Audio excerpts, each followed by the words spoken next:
വചനം ദുർലഭമായിരുന്ന കാലഘട്ടത്തിൽ, ദർശനമേറെയില്ലാതിരുന്ന കാലഘട്ടത്തിങ്കൽ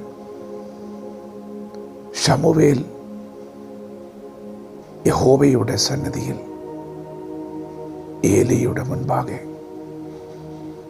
യഹോവയ്ക്ക് ശുശ്രൂഷ ചെയ്തു. ദീർഘനാളത്തെ പ്രാർത്ഥനയുടെ മറുപടിയായി ഹന്നയ്ക്ക് ദൈവം കൊടുത്ത കുഞ്ഞാണ് ശമൂവേൽ. ആ കുഞ്ഞിനെ അവൾ പ്രാർത്ഥിച്ചു വാങ്ങുമ്പോൾ അവൾ ദൈവത്തിനൊരു നേർച്ച നേർന്നു. ദൈവമേ, നീ എനിക്കൊരു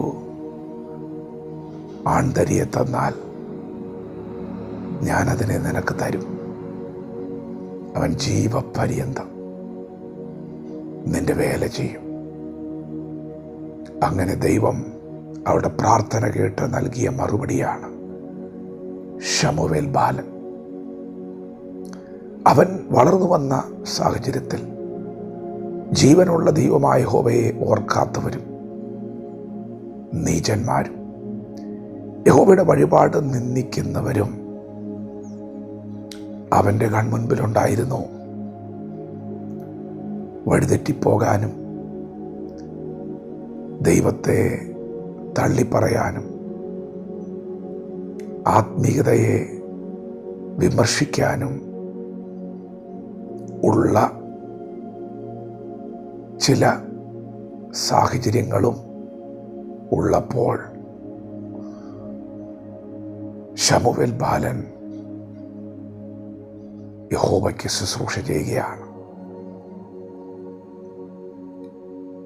അവൻ രാത്രിയിൽ ദൈവത്തിൻ്റെ സന്നിധിയിൽ പെട്ടകത്തോട് ചേർന്ന് കിടക്കുകയാണ്. യഹോവ ശമൂവേലിനെ വിളിച്ചു. ശമൂവേലേ.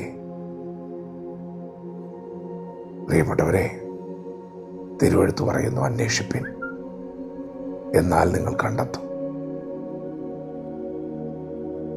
ജീവനുള്ള ദൈവത്തെ നിങ്ങൾ അന്വേഷിക്കണം. നിങ്ങൾ ദൈവത്തെ തിരയണം. പ്രാർത്ഥനയോടെ വചനത്തിൽ തിരയണം. നിങ്ങൾ അവനെ കണ്ടെത്തും. ശമൂവേലേ എന്ന് ദൈവം വീണ്ടും വിളിച്ചു. മൂന്നാമതും വിളിച്ചു. നാലാമതും വിളിച്ചു. അതെ, ദൈവം സംസാരിക്കും. പരമാർത്ഥതയോടെ നീ ദൈവത്തെ ശുശ്രൂഷിച്ചാൽ, ദൈവത്തിൻ്റെ പെട്ടകത്തോടെ ചേർന്ന് നിന്നാൽ ദൈവം നിന്നോട് സംസാരിക്കും. ഇന്നത്തെ ആത്മീയഗോളത്തിൽ നിനക്ക് വിധിക്കാൻ, കുറ്റപ്പെടുത്താൻ ന്യായമായ കാരണങ്ങളും സാഹചര്യങ്ങളും ഒരു പക്ഷേ കൺമുൻപിൽ കണ്ടെന്ന് വരാം. എന്നാൽ ദൈവത്തിൻ്റെ വിശ്വസ്ത പ്രവാചകൻ, വിശ്വസ്ത പുരോഹിതൻ, ദൈവത്തിൻ്റെ പ്രസാദവും ഹിതവും അനുഷ്ഠിച്ചവൻ ഇങ്ങനെയുള്ള സാഹചര്യങ്ങളുടെ നടുവിൽ ആരെയും കുറ്റപ്പെടുത്താനോ വിധിക്കാനോ പഴി പറയാനോ നിൽക്കാതെ ആ വരൾച്ചയുടെ നടുവിലും ശൂന്യതയുടെ നടുവിലും അവൻ യഹോവയെ ശുശ്രൂഷിക്കുകയാണ്. ദൈവത്തെ അറിയാൻ, അനുഗമിക്കാൻ, ശുശ്രൂഷിക്കാൻ നിനക്ക് ലഭിച്ചത് കൃപയാണ്.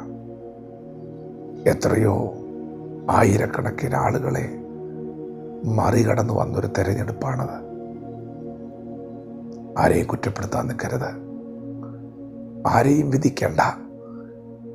യേശു പോലും ഈ ഭൂമിയിൽ വന്നത് രക്ഷിക്കാനാണ്. ഇത് കൃപായുഗമാണ്. ന്യായവിധിയുടെ ദിവസം വരുന്നുണ്ടല്ലോ. ദൈവം ന്യായാധിപതിയായി എഴുന്നേൽക്കുമല്ലോ. ചിലരെ തീയിൽ നിന്ന് വലിച്ചെടുക്കുവാൻ, ചിലരെ ശക്തിപ്പെടുത്തുവാൻ, ബലഹീനരെ താങ്ങുവാൻ ദൈവം നമ്മെ വിളിച്ചിരിക്കുകയാണ്. വചനത്തോട് ചേർന്ന് നിൽക്കുക. ദൈവം നിന്നെ ശക്തമായി ഉപയോഗിക്കും. ദൈവത്തിൻ്റെ ശബ്ദം അവൻ നിന്നെ കേൾപ്പിക്കും. വചനത്തോട് പ്രതികരിക്കാം. ദൈവം നമ്മെ ഓരോരുത്തരെയും ഈ പകൽ അനുഗ്രഹിക്കുമാറാകട്ടെ. ആമേൻ.